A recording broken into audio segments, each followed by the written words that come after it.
Bueno, Gustavo Saín es experto en ciberdelitos. Le damos la bienvenida. Gustavo, un placer que estés con nosotros. ¿Cómo estás? ¿Qué tal? Buenos días. ¿Cómo les va? Buen domingo. Bueno, ustedes saben que lamentablemente cada vez son más las personas que son estafadas de diferentes maneras, por un llamado, a través de un email, pero últimamente conocimos muchos casos de que el famoso, entre comillas, cuento del tío se hace a través de WhatsApp. Tuvimos el caso del humorista Moldavsky, que ahora vamos a poner en pantalla y vamos a recordar qué fue lo que le pasó a él. Y también en las últimas horas se conoció el caso del diputado de la Unión Cívica Radical, Facundo Suárez Lastra, que con el famoso pase sanitario prácticamente que cae en el cuento del tío a través de WhatsApp. Me avisan cuando podemos poner al aire lo que le sucedió a Moldavsky, que él mismo lo cuenta, en primera persona. Pero mientras tanto, Gustavo, ¿lo tenemos? ¿Lo de Moldavsky? ¿Sí? Vamos a escucharlo, nos metemos de lleno en el tema para saber de qué estamos hablando y cómo hace esta banda que uno prácticamente pise el palito, y ya lo hablamos con Gustavo. Miren. Bueno, quiero contarles algo que me pasó que no es tan gracioso, más bien lo contrario. El otro día recibí un WhatsApp por el tema de que me tengo que dar la tercera dosis, y pegado a eso me entra un llamado con la aplicación Cuidar, una persona que se presenta como médico, que me dice que bueno, que yo tengo la dosis Sputnik, que tengo que recibir otra. Me chamulla de una manera. Yo, que soy del 11, el vivo bárbaro, entré como un caballo. Le di códigos para que me hackee el WhatsApp, para que me hackee el Gmail. Él me mandaba y yo, te digo, si me pedía la cuenta de banco se la daba. Si quería el teléfono de mi hermana se lo pasaba. Estaba yo entregado, no me preguntes por qué, pero ocurrió. Al toque me hackeó, obviamente me cambió la contraseña del Gmail y bueno, por suerte, gracias a unos amigos en Google y la gente de Google que también se movió rápido, cambié contraseña y listo. Bueno, gracias que tiene gente conocida. Gustavo Saín, director nacional de ciberseguridad, está con nosotros ahora sí, formalmente. Gustavo, gracias. Nos puede pasar a cualquiera de nosotros, ¿no? Sí, nos puede pasar. Caer en esto. Durante la pandemia se incrementaron muchísimo los casos de fraudes y estafas en línea, con una mayor sofisticación en las técnicas de comisión. Sí. De la misma manera que el resto de los ciudadanos nos vimos obligados a partir de esta cuestión excepcional de pandemia, reclusión, a incrementar el uso de las TICs en cuanto al teletrabajo, la educación a distancia y demás. Los ciberdelincuentes tuvieron más oportunidades de explorar nuevas técnicas para la comisión. Y un dato particular que se da es que siempre están en temáticas enganchos del momento, ¿no? Claro, esta es la nueva vacuna, sofisticación, ¿no? Bueno, igualmente este fraude que contaba Moldavsky viene del año pasado, cambió la modalidad, pero se dio, porque por eso digo que están enganchos del momento, ¿no? Cuando se empezó a aplicar la segunda dosis, sobre todo en el gobierno de la Ciudad de Buenos Aires, porque el gobierno de la Ciudad de Buenos Aires no tiene aplicación oficial, entonces los ciberdelincuentes vieron y notificando el turno por WhatsApp se hacían pasar, ¿sí?, por un empleado del gobierno de la ciudad, del área de salud, y le pedía este código de 6 dígitos, que esto es un código que manda la empresa WhatsApp cuando se está iniciando la sesión en otro dispositivo. O sea, ¿qué hacen ellos cuando vos le pasás ese código? ¿Se meten a tu teléfono? Habilitan el servicio de WhatsApp, la sesión de WhatsApp de la víctima en otro dispositivo. Claro. Entonces, ese código de seguridad se lo manda la empresa WhatsApp al titular diciendo esto es lo que tenés que ingresar para verificar que es él. Bueno, no es él. La pregunta es, ¿cómo llegan a ese punto o sea, cuál es el inicio? Porque ellos cuando te llaman tienen un montón de datos tuyos. A mí me pasó hace un mes con una plataforma de pago y de compras online que me llama y me dice, mira, hay una persona... Hola José, mira, hay una persona que quiso hacer una compra de un electrodoméstico con tu tarjeta. ¿La conoces a fulana y tal? No. Bueno, mira, esta persona, necesito que me pases tal código. Cuando me dice pasar el código, yo dije ahí en el último momento, mira, déjame pensarlo, voy a cambiar las claves yo. Pasame un código para que yo te cambie las claves. Pero estuve a nada. Me enviaron ese mensaje por WhatsApp incluso, con esa clave. Yo dije, estuve a nada de pasarle todos los contactos. Pues sí, ¿cómo saben tanto? Porque tenían detalles tuyos. O sea, ¿hay alguien que vende toda esa información? Hay lugares que se llaman dark web o internet profunda en el cual se venden estos datos, pero también hay cuestiones de... habitualmente vamos a hablar en la jerga hackeos a sistemas donde en forma remota una persona extrae estos datos, no solo los vende sino también los utiliza. En la dark web se ofrecen servicios de hacking, algo que también se puede llamar empleado infiel. Algo que se empezó a ver en pandemia es que empezaron a aparecer bandas organizadas, asociaciones ilícitas que toman al ciberdelito, sobre todo las estafas en línea como emprendimiento, y esas personas empiezan a seducir a empleados de organizaciones para que les brinde datos, o sea, pagándoles, sobornándolas. Eso se empiezan a ver casos. Y lo que decían ahí, en Moldavsky le pasó con un tema del momento. Y ahí estamos viendo en pantalla, perdón, el caso de Waldo. Ayer le pasó otro humorista, mirá. Otro caso más, estamos hablando del caso del diputado Waldo Wolf, que lo que cuenta él, que le pasó es muy similar a mí. Lo llamaron desde un número de teléfono, en este caso igual que a Moldavsky, para decirle del Ministerio de Salud, para darle la vacuna, le pidieron pasarle una clave, le mandaron el código por WhatsApp. Todo el detalle esto que dice Moldavsky, pero con capturas de pantalla. Fíjate, lo que hacen es utilizar, si sacamos el gráfico, vamos a ver en la imagen, bueno, debajo Waldo del Wolf número... es uno, y yo decía al comienzo, Facundo Suárez Lastra también, Claro. Con la vacuna.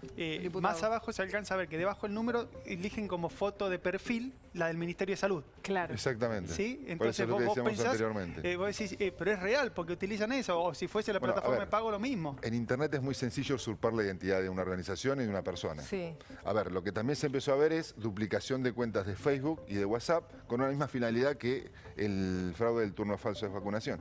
Hay una persona que ve, baja la foto de perfil, abre exactamente con el mismo nombre y agrega los contactos que ve y empieza a decir, bueno, me hackearon, este es el original, me hackearon mi Facebook o mi Instagram, por favor, remítanse acá. Y después dice que tiene un problema económico, una necesidad y demás. El gancho es el mismo, pero tienen dos etapas. Uno es el robo de identidad. Tengo que hacerme pasar por la víctima. Claro. Y segundo viene la estafa. ¿Se acuerdan lo que pasó en plena pandemia, que estábamos todos súper encerrados y el vecino de tu edificio te decía... En teoría era una persona que vos tenías como contacto en el teléfono, una persona que vos conocías, que podía ser un vecino tuyo. ¿No me haces una transferencia que yo mañana te devuelvo porque no necesito efectivo y no tengo? Te escribía un contacto tuyo. Bueno, eso le pasó, claro, Vivi, eso le pasó a Suárez Lastra, que decía directamente el chat, depositaba tanto monto de dinero, pasaba un CBU y ahí se lo mandaba a todos sus contactos que desconocían de esta situación. Ahora, Gustavo, te pregunto, para estar alertas con todo este tipo de cuestiones, porque es difícil para la gente que no sabe, digo, o que actúa o mayores. De ingenuidad, o mayores, claro. ¿Cuál es el principal dato, digamos? Cuando hay un móvil económico, cuando ya se toca el tema dinero, ¿hay que tener alerta? Hay un principio básico que si es difícil, porque ahí contaba recién el colega, es rápido, siempre hay una necesidad, tiene que ser ahora en el momento y uno lo agarra desprevenido. Claro. Bueno, lo que decía Moldavsky, si me pedía el teléfono de mi hermana, la dirección, se las daba. Pues está muy, muy canchero, usted habla muy bien. Hay un principio básico que uno lo tiene que internalizar, que es ninguna organización, sea público o privada, un banco, una tarjeta de crédito, un organismo de gobierno, un sistema de pago electrónico, le va a solicitar por vías alternativas como correo electrónico, WhatsApp, mensaje directo de redes sociales, ningún dato personal. Nunca lo van a hacer. O sea, no va a haber un mail del banco diciendo, por cuestiones de actualización tenés que cambiar tu clave de home banking. No existe eso, uno lo tiene que hacer por otra vía. Pero muy distinto es, y hay que aclararlo, cuando uno, por ejemplo, como usuario de tarjeta de crédito, llama al número oficial de la tarjeta porque hay que aclararlo, porque si no las empresas se ven perjudicadas. Por ejemplo, para autorizar un pago, el operador le va a preguntar para acreditar la identidad del gozo, pero eso es distinto, nunca va a ser al revés. Más esa es una compra con un importe muy grande, ¿no? Pasa, porque la gente se paranoia, me pregunta esto y la pregunta, Ale.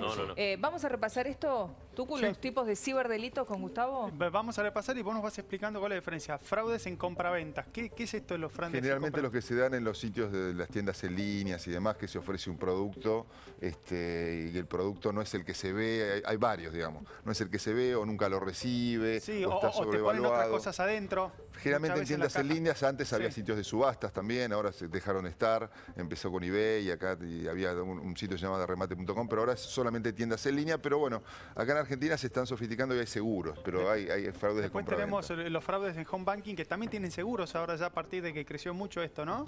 Sí, lo que pasa es que rápidamente, antes de pandemia, que estos casos se triplicaron o cuadriplicaron, y cito el informe de la OFESI, que es la Unidad Fiscal Especializada en Cibercrimen. Antes el banco resarcía rápidamente, pasaba el área de fraude y al otro día resarcía el dinero. Ahora pide denuncia judicial porque la cantidad de casos casos que se dieron, claro, se cuadriplicaron y antes era una simple fuga de negocios para el banco. Digamos, ahora es un problema. Repasemos todos, Tucu, y él nos dice cuál es el Dale, peor. phishing, después tenemos acceso ilegítimo, usurpación de identidad, ransomware, acoso y difamaciones son los principales. Phishing es una técnica para robar la identidad, obtener datos de la víctima, que es lo que, por ejemplo, el mail que decíamos que se hace pasar por el banco, lo que quieren son las claves de acceso al home banking. Ahora, ¿qué hacemos cuando nos damos cuenta, como decía Moldavsky? Les di todos los datos, me acosté, habrán pasado 2 horas y dije, ¿qué hice? Porque caes tarde a veces, caes después. Exactamente. ¿Qué es lo primero que tenemos que hacer en ese momento cuando nos dimos cuenta que ya estamos complicados? Depende del tipo de fraude, pero primero notificar al servicio o aplicación en cuestión, la empresa que está detrás, de que ha sido usurpada su identidad o le robaron esto. Y después, si tiene posibilidades, por ejemplo, en este tipo de fraude, alertar a los contactos, decir, bueno, no soy yo quien está en esta cuenta y no hagan caso omiso a cualquier pedido. Ahora, él porque comentaba que tiene gente amiga que lo ayudó a recuperar la clave de Gmail. Pero no es simple. No, claro que no. En realidad, uno tiene vía de contacto a las empresas, a veces tarda más, a veces tarda menos en responderte, pero lo que pasó, ¿por qué decía Gmail cuando él fue WhatsApp? WhatsApp es de la empresa Facebook. Claro, pero están sincronizados los contactos. Claro. Entonces, uno puede, a Roberto Galabaña le pasó, a Roberto Galabaña no le hackearon su WhatsApp.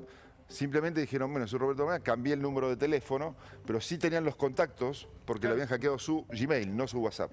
Entonces, a partir de ahí, con este nuevo número, empezó a haber dólares baratos. ¿Sí? Gustavo, me parece interesante preguntártelo a vos por el cargo que tenés. Más allá de los casos de las personas a las que estafaron, la cuestión de los ciberataques puede ser un tema muy delicado incluso para la seguridad nacional. De hecho, hace un mes hackearon el sistema del Senado, hackearon el sistema del Poder Judicial de Chaco. Digo, ¿qué tan preparada está la Argentina para afrontar este tipo de ataques y qué consecuencias pueden tener? Porque hoy hay información del Senado, entre comillas, secuestrada por hackers. Yo, primero aclarar algo. La ciberseguridad es muy distinta a la seguridad pública. La ciberseguridad, vos no podés conocer el estado de ciberseguridad absoluta de la Argentina. Yo puedo hablar del sector público nacional, claro, un panorama, porque esto es, primero, es responsabilidad de cada organización. Yo no sé qué nivel de seguridad de la información tiene una organización privada, por ejemplo. Y está bien que no lo sepa. Es como una cuestión de agencias de seguridad privada. No hay un ámbito público. Lo que sí puedo decir es que primero había una modalidad ahí que es el ransomware. El ransomware es un software malicioso que es el malware del momento, no solamente acá en Argentina, sino a nivel global, que es un malware que ingresa a un sistema informático, encripta las bases de datos, solicita un rescate a la organización, generalmente en criptomoneda, Bitcoin, bajo amenaza de hacerlos públicos, no desencriptar esos archivos y extorsionarlos. Claro. Esto pasó a ser, esto también se triplicó, cuadriplicó, no hay datos oficiales a nivel global, y acá nadie está exento. En Estados Unidos el año pasado, claro, una empresa que se llama Colonial Pipeline, de transporte de combustible, suspendió el servicio de transporte de combustible. Había colas de toda la costa este de los Estados Unidos por un ataque de ransomware que pagó $5 millones. Sí, eso pasó acá el año pasado también con una obra social de una clínica muy grande, de las más grandes de la Argentina también, que le habían robado la base de datos con las historias clínicas, exactamente, con la historia clínica de todos sus pacientes. De hecho, quedaba todo suspendido. Quedaba todo suspendido, que dejaron de dar turnos. Telecom, Cencosud, lo digo porque son casos públicos, como también en el ámbito público sucedió. Nadie está exento, hay sistemas más o menos seguros, pero nadie está exento de esto. Ahora, pagar esta especie de rescate a la vez alimenta otros ataques. Sin duda, hay que ver qué tipo de información ha comprometido la organización y qué nivel de desesperación tiene la organización para que no se haga pública, ¿no? Sí, me sumo a lo que decía Ale. Decía, ¿estamos preparados en Argentina para esto que se viene, que ya está instalado, que es este tipo de delitos, ¿no?, cibernéticos?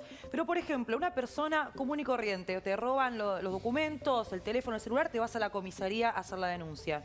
Te roban todos tus datos, las cuentas, los accesos al banco. ¿A dónde vas a hacer efectivamente la denuncia? Porque está perfecto. La comisaría tiene que reportar a la fiscalía. Si es una fiscalía especializada, mejor. Pueden hacer la denuncia a la Dirección Nacional de Ciberseguridad. Nosotros no hacemos la investigación, sino que lo asesoramos a que haya la denuncia a la justicia. Pero sí, en teoría sí, la justicia ha desmantelado bandas el año pasado, varias de estas nuevas bandas que toman a las fraudes y estafas en línea como emprendimiento delictivo acá en Argentina. Entonces te roban roban tus datos, te roban el celular o te roban, bueno, alguna cuenta o algún acceso, vas directamente a la comisaría cercana a tu barrio. No, y decís, hay dos instancias. ¿me robaron? Vos primero, a ver, vamos con el ejemplo de que te vacían la cuenta porque entraron a tu cuenta de home banking. Sí. Primero vos tenés dos instancias. La administrativa, que vos vas a querer recuperar el dinero, tenés que manejarlo con el banco.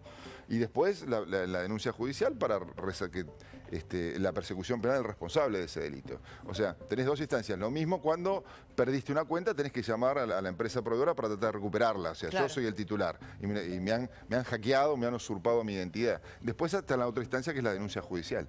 Pero yo quiero señalar algo, porque a ver, en Argentina el año pasado nosotros de la Dirección Nacional sacamos una decisión administrativa, y lo digo en serio porque es el único país de la región que lo tiene, en el cual todos los organismos de administración pública nacional tienen que cumplir estándares mínimos basados en normas ISO. Obviamente es un proceso, esto no se hace de un día para otro, no hay un estado de ciberseguridad total, pero Argentina hoy tiene, todos los organismos de la administración pública en el sector público nacional tienen que cumplir en base a normas ISO, eso y reportarlo a la Dirección Nacional de Ciberseguridad. Esto es un buen inicio.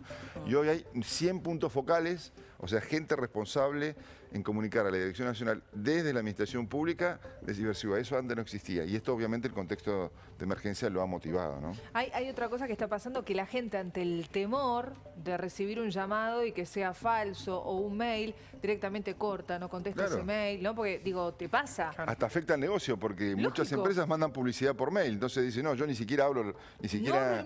Afecta al negocio, propiamente dicho. Justamente hablando de eso, el fin de semana empezó a circular atención, de correo argentino, que te dicen, tenemos tu paquete. Llegó tu paquete. Llegó tu paquete, pero ese es el último. Ese es fácil, porque si vos no pediste nada, no compraste nada y te dicen que tenés que abonar un monto, y yo no compré. Pero ahí juegan con la curiosidad. Claro, la curiosidad más del gato. Eso te iba a decir, la curiosidad que me... No, pero si vos no compraste nada... A mí me ha llegado ayer justo por un mensaje de texto. Ese mismo. Y te dan un código de seguimiento, entras exactamente pero el que dice... siempre, porque vos sabés que no hiciste una compra. Ahora, distinto es si capaz que te llaman del banco o un regalo capaz y tenés te hicieron que pagar. un regalo por el día de coso. A mí me pasó, por ejemplo, que me llevó una tarjeta y te aparece me aparecía un seguidor. Señor, le está llegando su tarjeta con este seguidor. Este era real.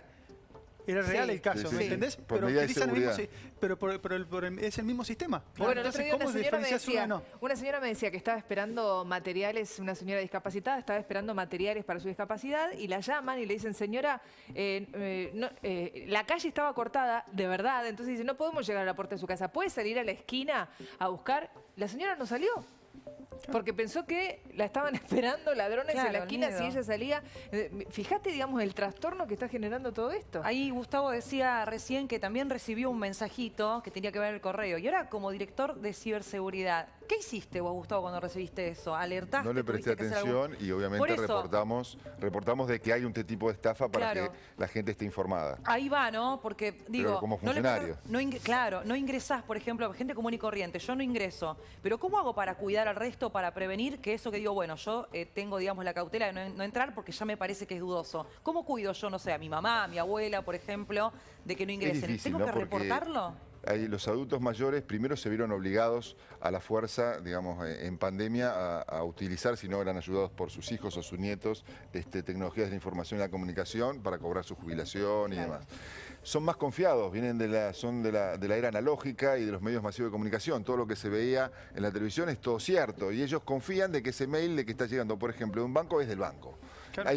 O sea, que Internet funciona distinto, que cualquiera pueda suplantar la identidad de alguien, y es muy difícil cuando uno tiene ese tipo de, primero, el manejo de las tecnologías digitales, segundo, entender la lógica de funcionamiento. Entonces, ahí es un poco complicado. En pandemia se dio que hasta los han llevado a los cajeros automáticos, a los adultos mayores con esto, y y hasta las cajas de seguridad.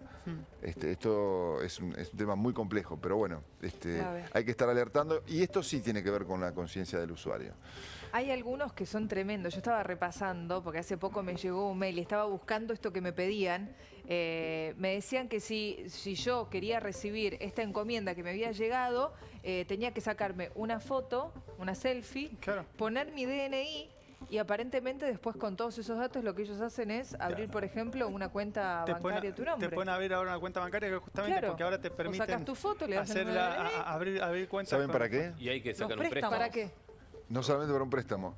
Se están utilizando tu cuenta bancaria como mula, porque en el registro, o sea, todo el dinero de los fraudes, por ejemplo, van a parar a tu cuenta y vos sos la que hace la investigación judicial, tu cuenta como una lavadora de dinero. Inconscientemente, obviamente. Anda a demostrar eso después, una mula digital. Claro. Exacto. Mula digital. Bueno, los fraudes de empleo, yo te ofrezco un empleo, simplemente vos tenés que darme tu cuenta bancaria, viste, gente necesitada de tener un empleo por internet, ¿no? Simplemente como primera tarea, yo te voy a mandar cierta cantidad de dinero y dáselo al representante local de la firma. Toda documentación apócrifa, supuesto contrato que firma la víctima. Entonces, lo que está haciendo ahí es utilizar su cuenta bancaria y se lo da a un supuesto empleado de esa firma, está lavando, sin saberlo, está haciendo oficiado de mula. Y mucho dinero de estos fraudes se hacen a través de estas cuentas, que uno dice, uno entra al sistema de home bank y lo transfiere a una cuenta, pero está transfiriendo una cuenta que está a nombre de alguien. Bueno, claro. Es a partir de esto. Ahí nos está contando una televidente y colega, Mariana Salas, que le pasó lo mismo, me pasó a mí con Correo Argentino, de que en la tarjeta te dicen, tenés un paquete, te está llegando, pero este era real, te está llegando un paquete, vos no sabés qué es. Y dice, le llegó a mi papá, entonces, bueno, nada, buscamos una computadora más o menos segura, entramos al link, efectivamente era una tarjeta, porque el banco no le había avisado previamente, che, te voy a mandar una tarjeta nueva. Bueno, el banco debería avisar también. Por eso, a mí me pasó hace 2 semanas lo mismo, claro, que un banco no me avisó que me iba a llegar una tarjeta nueva. Por las dudas no recibí nada. Y por las dudas yo no recibí nada hasta que me dijeron, mira, tenés que retirarla en tal lugar porque ya nos cansamos de avisarte y vos no apareciste. Se van ayornando digamos, a los tiempos que estamos viviendo, ¿no? Claro. O sea, y además los que te hablan por teléfono, porque los que te escriben es una cosa, pero muchos te hablan por teléfono y hablan muy bien, son muy amables. Y entonces la verdad es que caes, pisas el palito. Gustavo, un placer que hayas estado con nosotros. Gracias. No, gracias por la invitación.